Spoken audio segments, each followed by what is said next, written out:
Time to talk some football. Manchester United boss Erik ten Hag said his team folded like a pack of cards after watching Manchester City trash his team 6-3 in the English Premier League on Sunday. Very disappointed, and especially the lack of belief, and I didn't expect it. Our team was in the games, and obviously it's some weeks ago, but was confident. There was a good spirit, there was a good vibe, and today we didn't bring that on the pitch from the first minute on, and then you all run back and you collect goals. It's quite clear when you play against top players like they have, and you run back, you collect goals. But today, because they didn't bring the belief on the pitch, and it was possible to play, and we didn't. On the ball, we give easy balls away. We make many wrong decisions, and out of position, we didn't wear front foot, and that is what I always expect from my team. Ten Hag was also asked about the absence of Cristiano Ronaldo. This is what he said.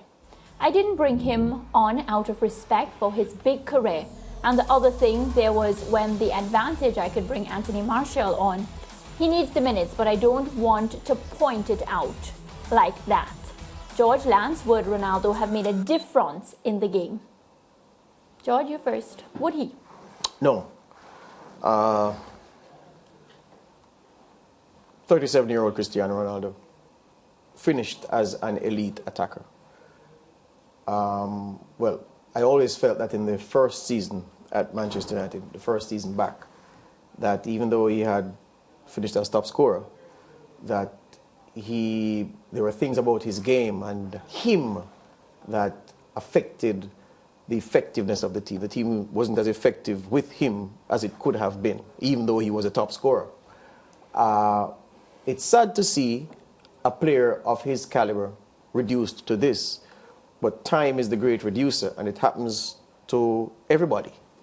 Usually players his age are playing in Serie A now, or playing somewhere else, winding down. He's still at the elite level at 37 years old, and he can't cut it. I watched him for Portugal against Spain in their Nations League game to top the group and go through to the semi-finals. And I couldn't believe that this was the same player that I have adored over so many years. Ronaldo average would have scored at least 5 goals in that game. That said, he's lost the first 5 yards of acceleration. Now let me tell you something quickly. People talk about speed in football. Speed in football is not being able to sprint for 30 yards or 40 yards or 30 meters or 40 meters, because it's rare that you're going to find yourself in a position where you're running unchallenged with the ball for 30 meters, 40 meters. It's about short distances and bursts. 5 meters, that quick dash. Yeah? When Michael Owen lost that, he lost something. When Thierry Henry lost that, he lost his powers. Ronaldo has lost that. His powers are leaving him. And for those who think that Cristiano Ronaldo makes Manchester United these days against the best teams, makes them good, they have not been watching football. Because what is clear, we've confirmed, for those who doubted, I knew before, but for those who doubted, this season has shown us, against the best teams, Cristiano Ronaldo does not make Manchester United better, he makes them worse. Against the okay teams, the teams in the Europa League that Man U have been drawn with, he can start there because those teams are subpar teams. He should be able to cut it there. But against the elite teams, he's not that good enough to make the team better. And I agree 100%. There's a brilliant turn of phrase from Ten Hag. You have played a team that has caused your side to be 4-0 down at halftime.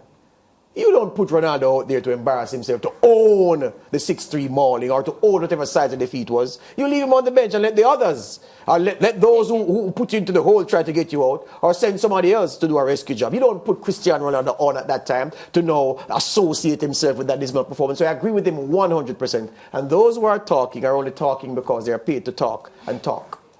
Yeah, Lance, Cristiano Ronaldo not having the effect that he would have had, and the fact that Ten Hag didn't put him on. Well, I agree with George and I agree with Ten Hag that at 4-0 at half-time, there was very little sense in bringing him on. As he said, Martial is someone who needs minutes and needs to prove himself, because he owes Man United a lot. And he came on and got a couple of goals, and I understand that. I also agree that Cristiano Ronaldo against a Manchester City will be largely ineffective. Manchester City is at the moment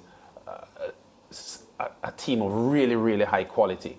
Petno obviously would want to win the Champions League because there's nothing more for Manchester City to prove in the English Premier League domestically. So Manchester City is the toughest team that any team in the English Premier League can come up against, especially now with Haaland on their front line.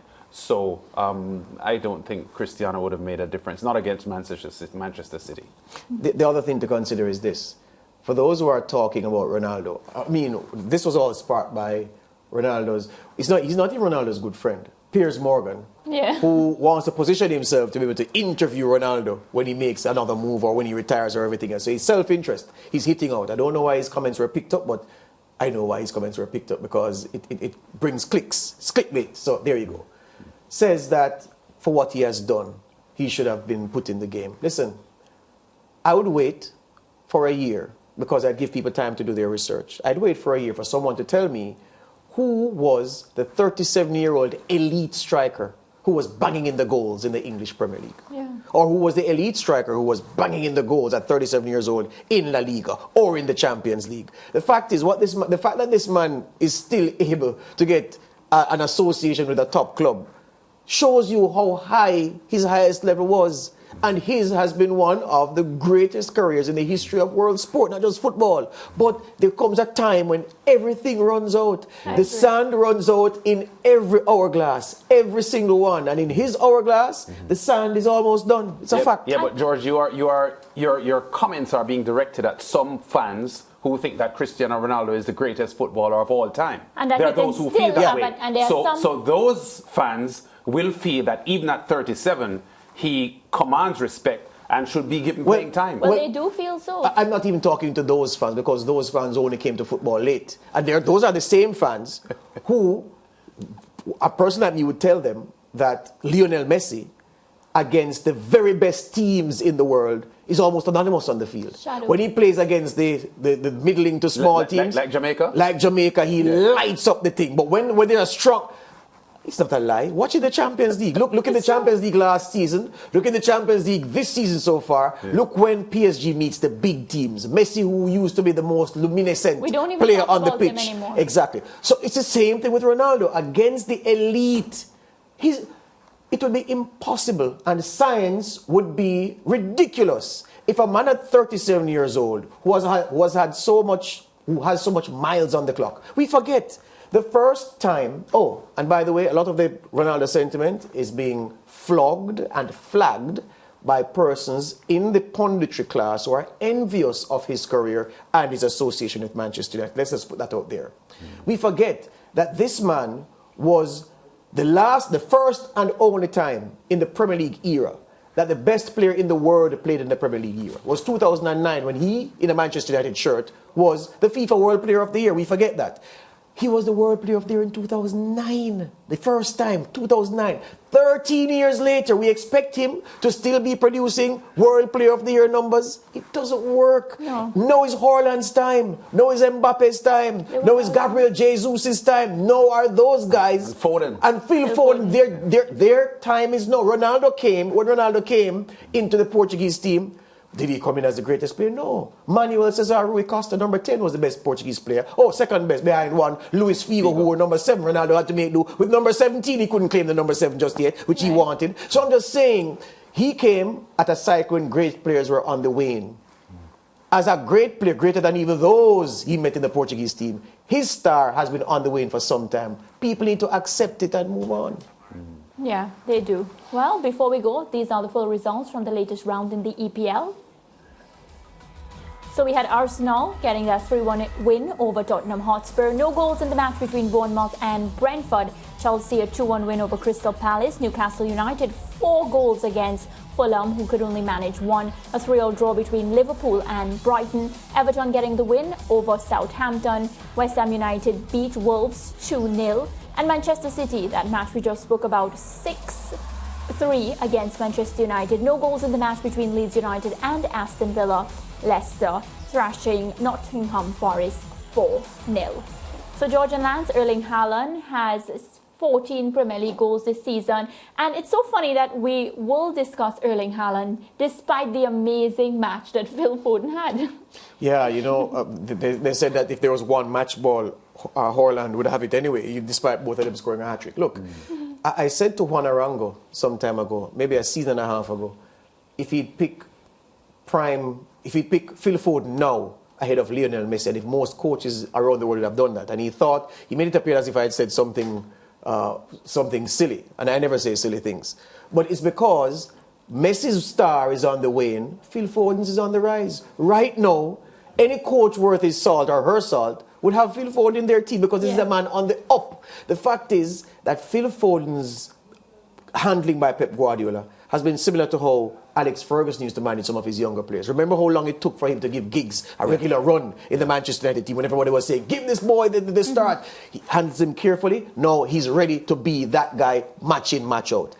Erling Haaland, there's nothing more to say. He is the new beast, deadlier than Kylian Mbappe, even though people talk about Mbappe's all-round game, and they don't know which all-round game because he's a selfish git, but he's a striker, so I love him for it. Yeah, but those are the two guys running the place right now. Yeah. And Haaland is on course to break many records, every record. But I say, I am schooled in a sport where I've seen outstanding youngsters fall off for whatever reason. I'm a horse racing man, so I don't get excited when I see young players doing great things and people say, oh, if he's doing this at 21, what will he do at 29? Remember we don't Neymar? know. We don't know. Yeah. At the moment, he's unstoppable, though. That's the fact. He has all the tools. He's big, he's strong, he kicks with both left and right, he scores headers, and he's brave. He's brave. Some of those goals, he's sliding in and catching balls on the half volley and so on, and climbing high to kick balls into the goal. He's a dream player for any coach. Haaland, yeah. And there's a lot of confidence in the way he plays, and I think that is really benefiting him. What about Arsenal, though? They're still number one. It took 2 weeks off and came back, and Arsenal still at the top of the table. Yeah, they were better than Spurs on Saturday, no doubt. They are well coached. You see, Mikel Arteta has made his mistakes. He has been backed with he's been backed with everything he wants that he can get, meaning the players that he wants to buy that were available, he has them. Yeah. And I love that for the ownership of the club to give him the support that way. He's getting a lot out of some players who we knew had potential, but who are really claiming their crown among the elite. Gabriel Martinelli was often injured, but now has settled down. One of the best young players in the league. Granit Xhaka has a new lease on life. Thomas Partey was outstanding at Atletico Madrid. We always knew that if he stayed fit, Arsenal would get the best of him. And Jesus has improved, taken a step up from Manchester City, where he was used in a different way to how Arteta is using him. All in all, it's a very good squad. They're very well coached, and they deserve to be where they are in the table. The table is not lying. Yeah, Arsenal, you see them finishing in the top four, not Liverpool. Liverpool struggling over the weekend. Arsenal are going to be top four based on what we have seen so far, and it's a team that's growing. It's a team that's growing, and players are beginning to mature. And Gabriel Jesus has joined them and he has something to prove because he didn't get the playing time that he wanted at Manchester City, and now he has the opportunity in the red and white of Arsenal to show his quality, and he has been embracing that opportunity. And there are other players that George mentioned, Partey just now, a player that I think has a lot of ability. If he settles down and be as consistent as his talent suggests that he can, I think he'll be a very influential player for Arsenal as well. But Arsenal are going great guns. And Liverpool, the opposite. Struggling. Yeah, but sort of unsteady Liverpool. Still early in the season, so let's see what happens for them in the coming months. But they have been unsteady, Liverpool, and Kloppy has some work to do. Yeah, well, what's for sure, we're still early in the season, so we have a lot more football to look at. We'll see how the EPL table stands in a few weeks from now. Break time.